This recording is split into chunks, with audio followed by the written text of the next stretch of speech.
Hello and welcome to the Mindset Coach podcast, the show where coaches and coaches-to-be tune in to learn how to integrate mindset coaching tools and neuroscience-based techniques into their practice and grow and scale a coaching business they love. Each week, I'll be sharing easy-to-implement tips, case studies, and business strategies that you can use right away to transform your own mindset and the mindset of those you coach.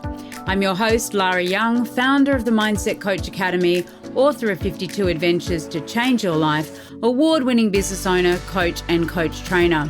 Tune into this podcast each Friday, free on all the podcasting apps, and click to subscribe so you never miss an episode.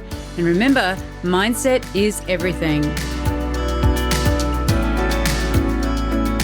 So hello everyone and welcome to this week's episode of the Mindset Coach podcast.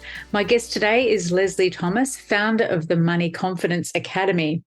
As a passionate financial mindset strategist, mentor and coach, Lesley specialises in empowering individuals and businesses to develop a positive and productive relationship with money. She firmly believes that true financial success goes beyond just the numbers. It requires deep understanding of our own behaviour, beliefs and emotions surrounding money. Welcome, Lesley. Hi there, Lara. Thank you very much for having me on.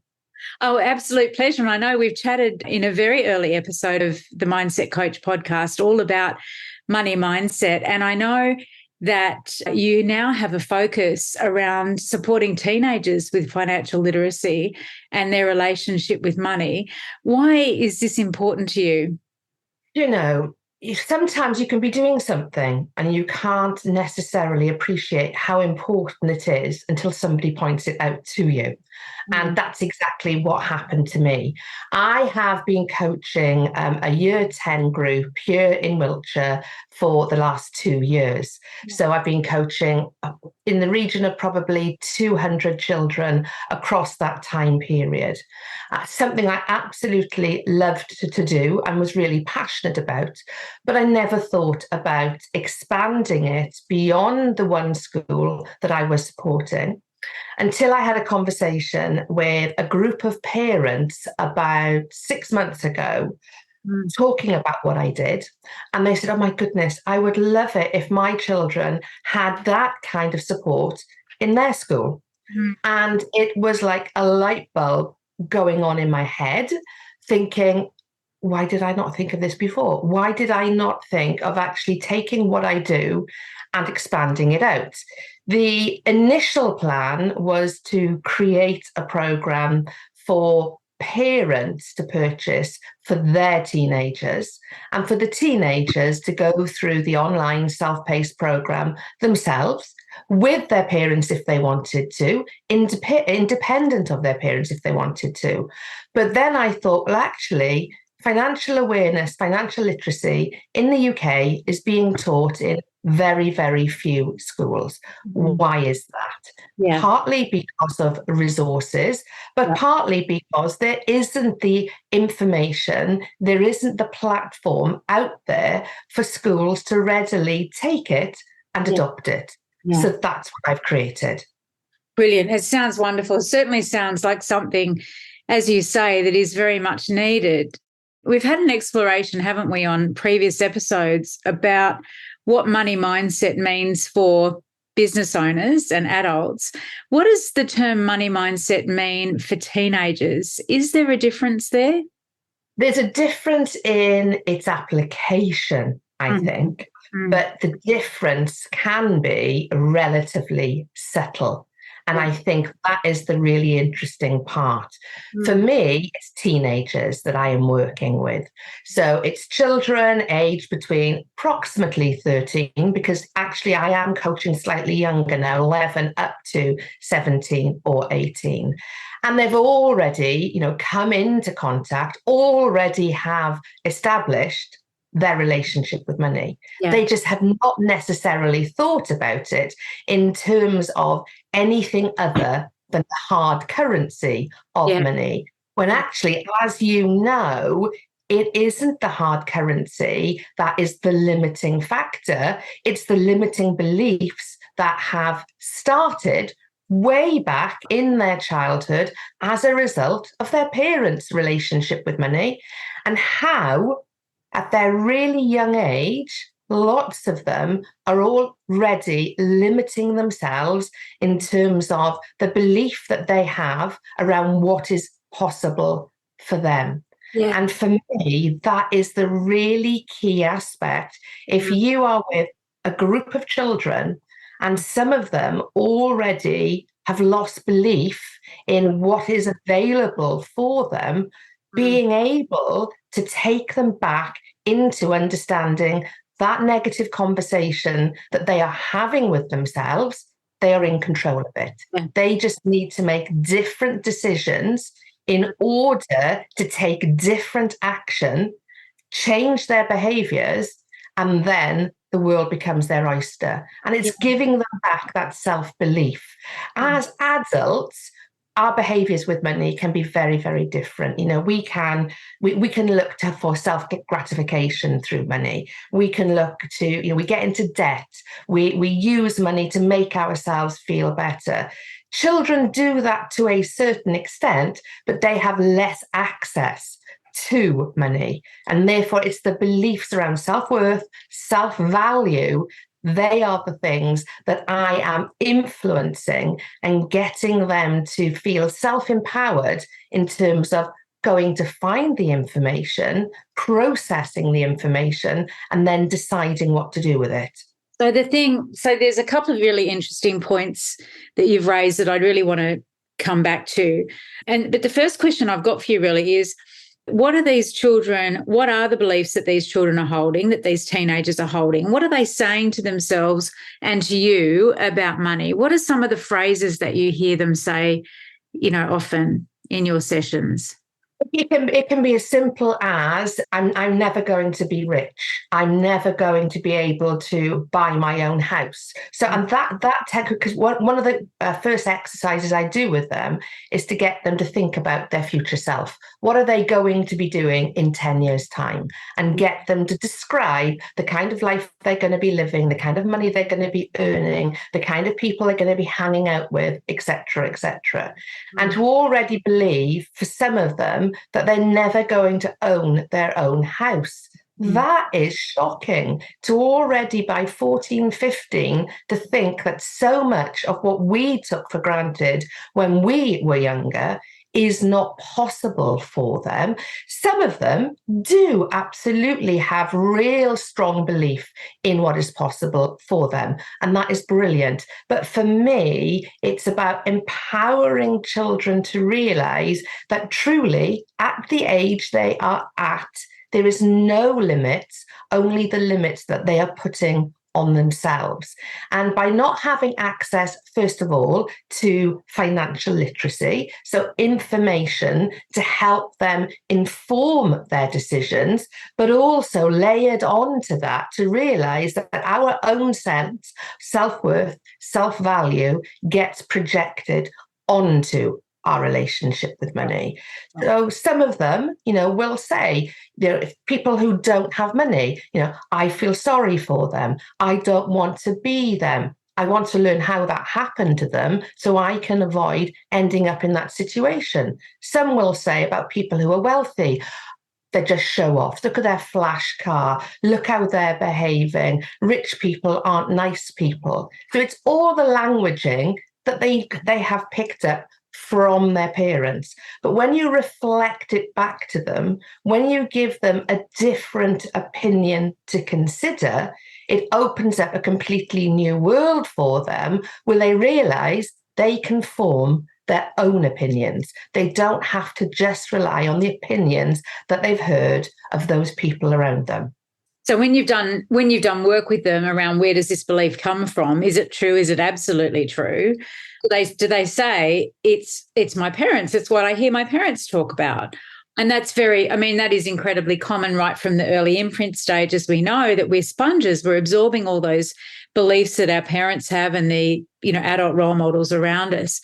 And I wonder as well, just in, this age of social media for teenagers in particular, I don't think there's many teenagers that spend long away from their phone. How much does social media and the peer pressure associated with that really influence their spending habits, their, views about money, do you think? Massively, massively. But again, how it affects them can be, massively polarized. So for some children, it can set completely unrealistic expectations of what they need to do in order to be successful in life. Some think that I will just become, an influencer for a particular clothing brand, and that's it. That's it. I'm a YouTuber. That's my career. Exactly. And that's exactly it. I don't need to work hard in school because I'm going to be famous. Whereas others will look and see people's success in social media and believe that it makes them feel inferior. I will never have that. I will never be as good as, I'm not as pretty, I'm not as thin, I'm not as successful, and go the other way. So it is about opening up their eyes to the reality of the life they want to create for themselves. Absolutely find those role models, but actually find those role models that are going to project the right kind of lifestyle, how they got there. Because as we know, very often on social media, people paint an image of the life they want you to think they have, whereas the reality is very different. So it's allowing children to be really, really mindful of the information they're taking in, what behaviors that is causing in them, and what the results they're getting as a result of it. Yeah, absolutely. And it's interesting. I mean, you talked before about that person's rich, they're a show off. I don't want to be poor like them or like other people. Does your program influence people who are from different socioeconomic backgrounds? Yeah, absolutely. What I have done is combine both financial awareness information with mindset.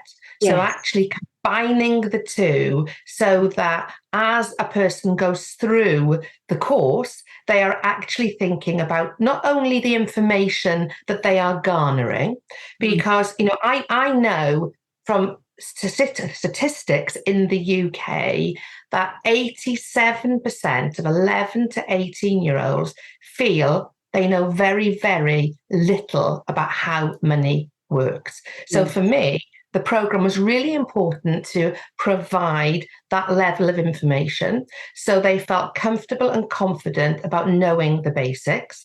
They then felt encouraged to go and find out more, but actually to pair that with the mindset piece. So they entered this program thinking in a particular way, but come out the other end exploring, being curious, wanting to find out more for themselves and believing in what is possible for themselves. So where they are, as far as, the wealth their parents do or don't experience is totally irrelevant. The baseline for the program is you want to know more about money, and understanding your mindset around money is absolutely part of that. 100%. I mean, I remember when I was in what they called year 10 at school, we had a subject called commerce. And commerce essentially was a slight foray into, how the world works in terms of money and economics. And also it taught you about how to write a check. I don't think I've ever written a check in my life. But anyway, but I think that information back then was pretty useless in terms of thinking about the practicalities of money because, when you are a teenager, sure, you have a job, have babysitting, you might get pocket money from your parents, but you still, I don't think, have a real concept of money and what money does and how it works. Are you finding with teenagers, I mean, do you find that they do tend to have jobs? I mean, my 14-year-old niece, for example, has got a job at the local Kmart on the weekends. I know a lot of teenagers do start to do that. They want to start to save up and have their own money. But what is their experience of having money and earning money from your perspective? What have you discovered? Yeah.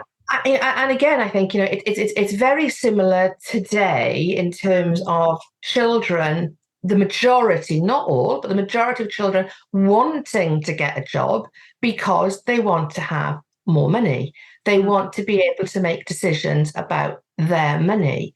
And I think for us as parents, we need to encourage that, because for me, there's three main things that a child can be doing as soon as they understand the concept of money, and that is creating a budget, saving, and financial goals. And you can make it very, very age relevant. Yes. We very often think that we have to be very protective of our children when it comes to money. But actually, we can be too protective, because when they then go to university or go to their first proper job and they've not had that real grounding in understanding how money works, that is when they then get into trouble. So we need to allow our children to make safe mistakes, spend too much of their pocket money if they choose to, but they're then left with the rest of the time period with not the amount of money they ideally would like to have, or to overspend on money they've had for their birthday and then not have enough money to buy the other thing that they wanted. And for us as parents to be able to sit back and allow them to make those safe mistakes can only be done when we allow them to start their first, job. That might be a newspaper round, it might be babysitting, but then go into a more formal job where they get a pay slip, where they start to understand there's going to be deductions, to understand what those deductions are and how those deductions are, paying for society, as far as taxes are concerned, paying in towards their pension when they are older. And the more we can get them familiar with those concepts, the more we are empowering them and the more we are giving them real life experience in all the things they need to know, which lots of us of our age have had to learn through our mistakes because we weren't taught them at school. Yeah, we weren't taught them at school, or our parents didn't talk about money. That's exactly the other thing. So, absolutely. And the interesting thing is, I've got two daughters, as you know, they're now 9 and 11, and they get pocket money. And I've got one who really understands the concept of delayed gratification. If I want something, I'm going to save. I might spend, part of my pocket money each week, and I'm going to save part of it so that I can then, buy that thing that I really want.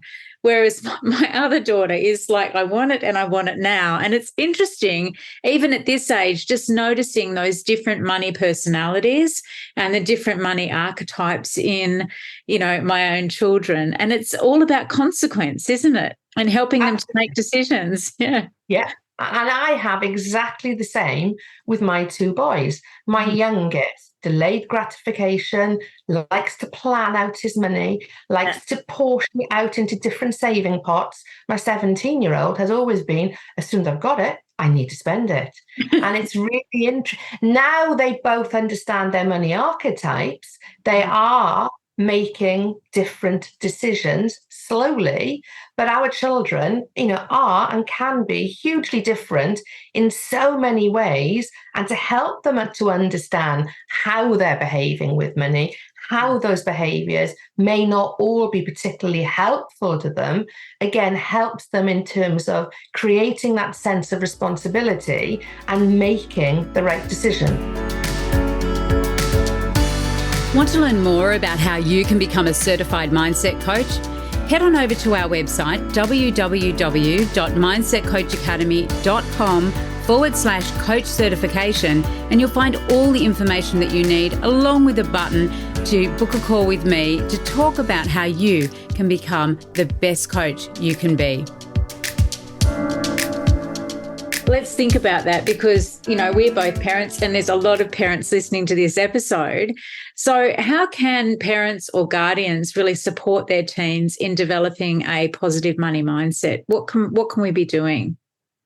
I think you hit the nail on the head when you said talk about money more, but talk about money in terms of what is going on in the household. Include your children in the decisions around weekly shopping budget. Include your children in decisions around where we're going on holiday and how we're going to plan for the money required for that holiday. Talk to your children about what it takes to run a house in terms of utility bills, council tax, mortgage, rent, etc., etc.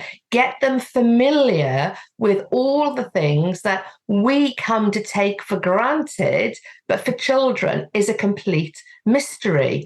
A friend of mine weeks ago told me about something that she does with her 7-year-old, which I think is brilliant. Once a week, she gets her 7-year-old to plan out a meal for the family. There's 4 of them in the family. Plan out a meal for the family. So choose the ingredients, how much he needs to have, etc., etc. Then they go to the shop together to do the weekly shop. He has to choose the ingredients for that meal based on a particular set amount of money. And that's teaching him to understand, shop brand versus expensive brand versus whatever's going on that particular week as far as an offer, etc., is concerned. So there's lots of ways we can involve our children that is very, very age relevant, isn't overwhelming for them, but gets them curious, gets them involved, and makes them realize that money doesn't grow on trees, for one thing, and that you have got to be able to work out how much do you have, how far do you need it to go, and therefore make decisions from that perspective. So for me, this isn't about making it complicated. It's about looking at our everyday way of interacting with money and just including our children in that conversation. And I think there's a real balance. There needs to be a balance between, on the one hand, being playful and fun with money, and on the other hand, stressing the hell out of our kids because we've got this bill and that bill, and Absolutely. this money's got to come out, etc. And I think that's a real responsibility for parents, because if we've got any stress or any issues around our finances or our own money mindset, we can then be actually further embedding that, making it worse rather than more effective. So in what ways can parents talk about money with their children in a way that isn't, here's all the bills, piling the stress on, but that is, quite playful and that won't really then make things worse in terms of their perception and relationship to money? Because, children can, I know, feel guilty about things if they think that money's being spent, etc. So what tips do you have for that, Lesley? I think it's a case of, right from the beginning, being very, very aware that children are picking up on our language, they're picking up on our emotions, they're picking up on those quiet little whisperings that are going on in a corner. So if there are stresses in the family, to try and ensure the child does not have any awareness of the stresses that are happening at that point in time. So have the conversations you need to have with an adult, but do it right away from the children, because children do pick up on those messages first of all. But also to make children, very, very aware that in running a household, in school holidays, there are expenses that need to be planned for. There are expenses that you can't plan for, but you have to anticipate. So to have an emergency fund, etc., so that money is there should the boiler break down, should you need a new set of car tires, etc. So it's about taking a child on that journey with you so that they feel informed. Because I think when we are informed about something, we feel less scared about it. It's when we have no knowledge and all of a sudden something is put in front of us, or we overhear a conversation out of context, even potentially, that is when we start to make our own judgments. We have our own beliefs that could be completely different to the actual situation. So this isn't about overwhelming a child. It's not about showing them your electricity bill, is in the red, or that it's gone up by an astronomical amount. Just making them aware that things happen because, again, they're picking that up on the news. Children right now will probably have never heard the word inflation as much as this generation is. We didn't overly hear about it, when we were growing up. But just to make them aware of what is inflation? Why is it particularly high at the moment? It's going to be coming down. And it is coming down because of X, Y, and Z. So actually have the conversation that is relevant to their age, give them the information that they need, and answer their questions, because they will be the director of what they need. So be led by them, but be very, very aware. As we know, children are very, very perceptive. And we might think we're having a quiet conversation in private with an adult, when actually our children are picking up on our body language. They're picking up on the words we're using. And that is what scares a child more, because they come to their own conclusions and they come to their own limiting beliefs with regards to what is going on in that quiet conversation. Yeah, absolutely. And I think the thing is, I know that there will be some parents out there listening to this who think, gosh, I don't have my own money mindset sorted. I don't have my own. I'm not even financially aware. Everything Lesley's talking about, I don't do a budget. I don't put money away for a rainy day if the boiler's going to break down. So talk to us about the resources that you have for adults, for money mindset, but also about your money and mindset made simple for teenagers, and how that all works. Okay, so absolutely. I am very, very conscious and aware that when it comes to money mindset, when it comes to our relationship with money, it has to begin in the home.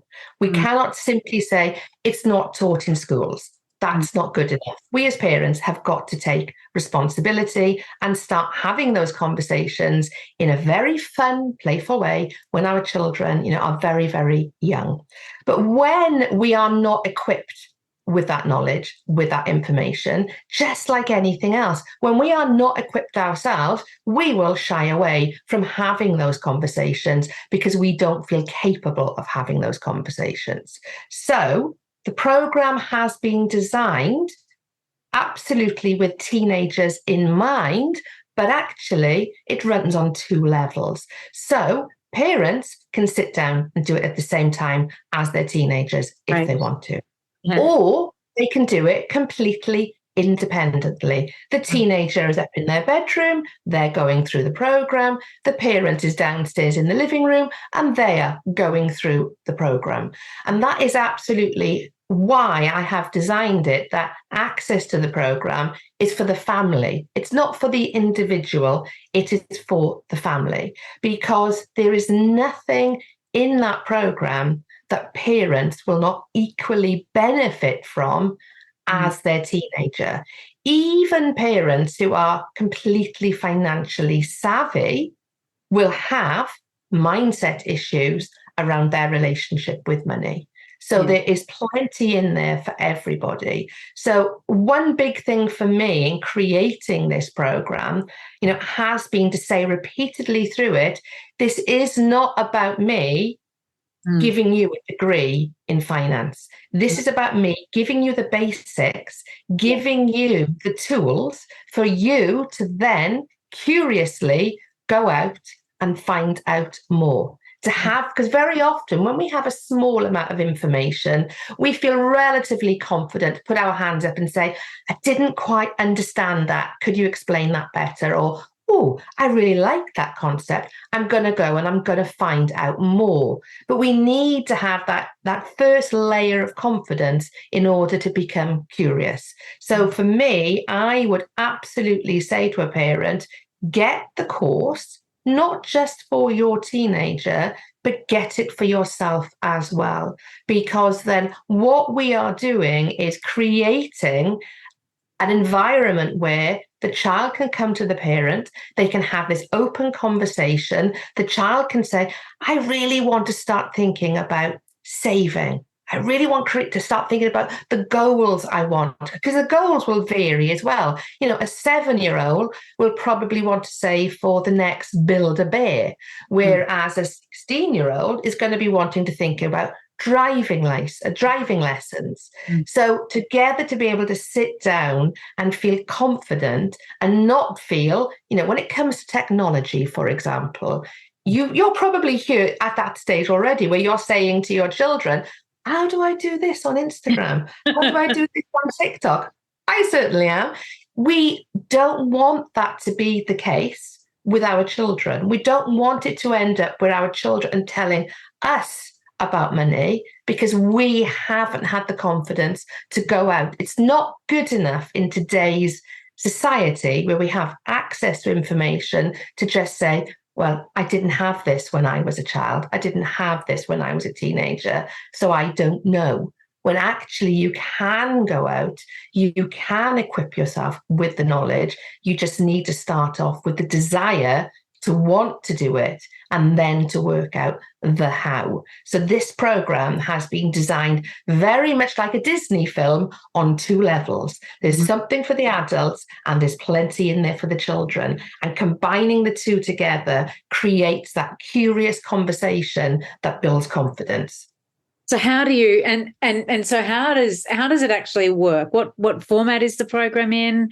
How long will it take people to go through? Can you share a bit about that absolutely. Well? Yeah, so it is 6 units. Each unit is around about 35 minutes. It's a video tutorial, essentially, with a workbook per unit. There are 4, there's currently 3, but there's going to be 4 additional bonuses.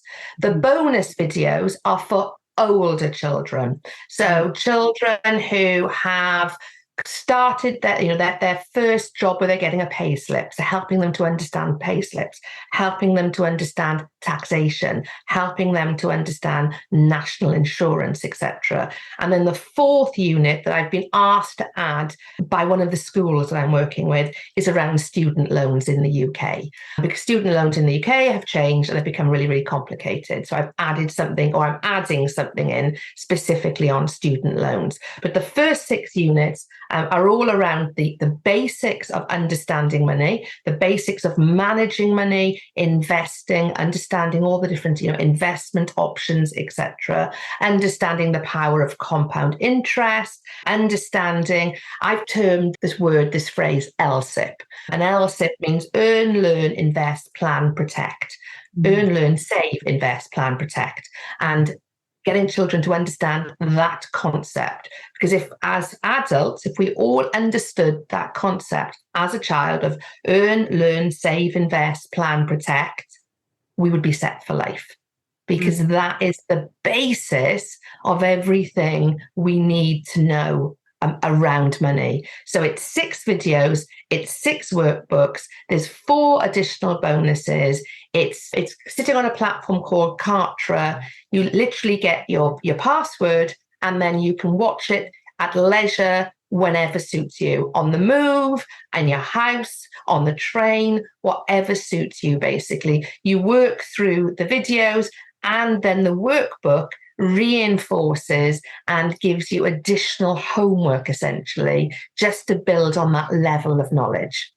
Yeah. Okay, great. And what about, and so if a parent is taking the course and they want to reach out, but they realize that they've got, some money mindset blocks, that they need to do some work, what do you have for them? Do you have some one-on-one things that they can do? Absolutely. So within the academy, we provide one-on-one support. I have a VIP day if people want to come in and have a relatively short, impactful few hours with me. I have a group program that I'm relaunching later on this year. I have a shorter program. I'm bringing out another online program specifically for adults later on this year. So there's a whole plethora of support depending on what the individual is looking for.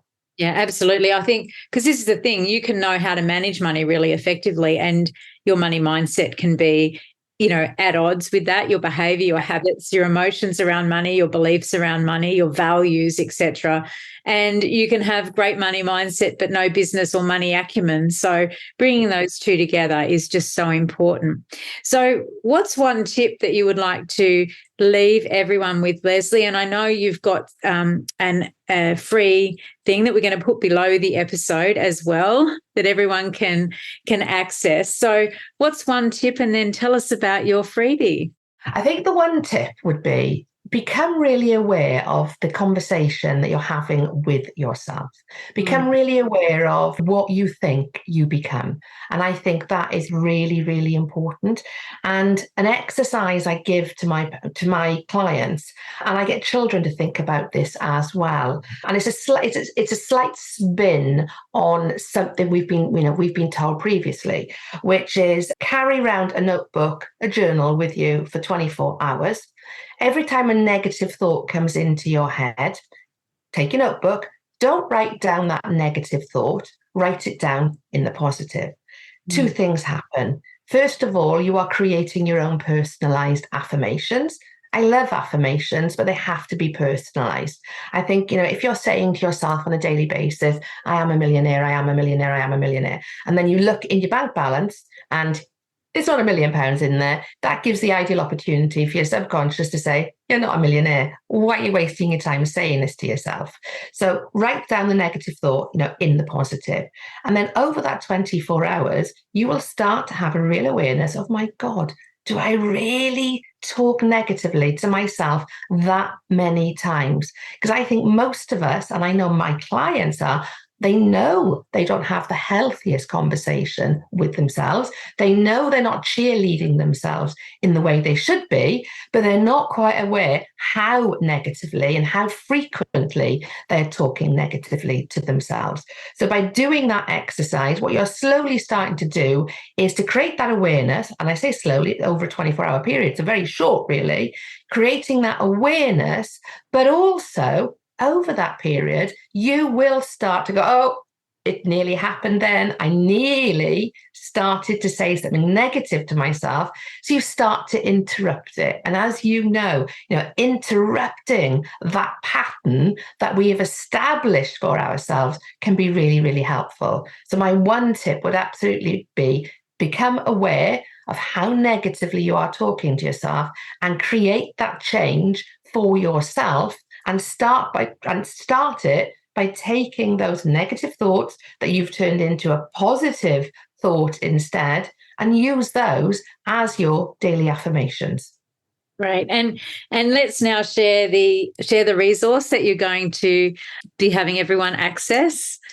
Okay, so I think the best one right now, again, to help people with that awareness, is to complete my money archetypes assessment, because that will give everybody that baseline of where they are as far as their money personality is concerned. What are the strengths, the weaknesses, the gifts that they have within their top 3 money archetypes, and to start to be able to make decisions around those behaviors that are serving them and those behaviors that are just not working for them at all. Because when we have information, we then have a choice to make. We can either do nothing or we can do something about it, but both are decisions. And when that decision is informed based on the information that we have gathered, then we are putting ourselves in the strongest position to be able to make the right decision.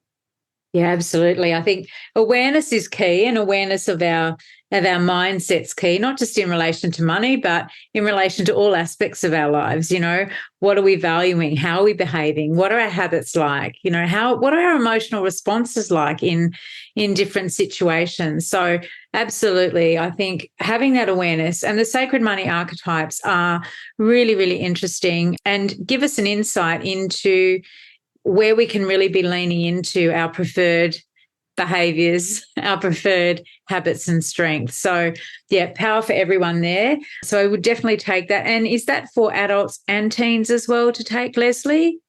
Yeah, so the one on my website, so I get the children to do exactly the same one. The difference is, though, the one for the children, that they do not go on to my email database, basically. Yeah. So the questions are still very, very relevant. Some of the questions, they may not feel as relevant to them because they're geared around people who are adults, who are either, in a salaried job or running their own business. The way I get the children to respond is by think of yourself in 10 years' time. So that particular question, answer it as though you were 10 years in the future, and that works. So if the adult takes the assessment that's on my website, but if you want the assessment for your child, just message me and I will send you a link to it, which is then not tied up with my database at all. So there'll be no further communication as far as marketing aspects, etc., are concerned. Okay, brilliant. All right. Well, thank you very much, Lesley. It's been wonderful chatting with you and to hear about your new program and your new focus around helping teenagers with their money mindset and their money acumen, their understanding of the world of money. And really great having you here. And thank you very much for joining us. Thank you, Lara. I've loved the conversation. Thanks for having me. Well, that wraps up this week's episode of the Mindset Coach podcast. Remember to join us next week for another episode and subscribe on iTunes. Leave us a review if you've loved it. Share it with your friends. And I really look forward to learning how you're implementing the tools and techniques that you're learning here. Mindset is everything.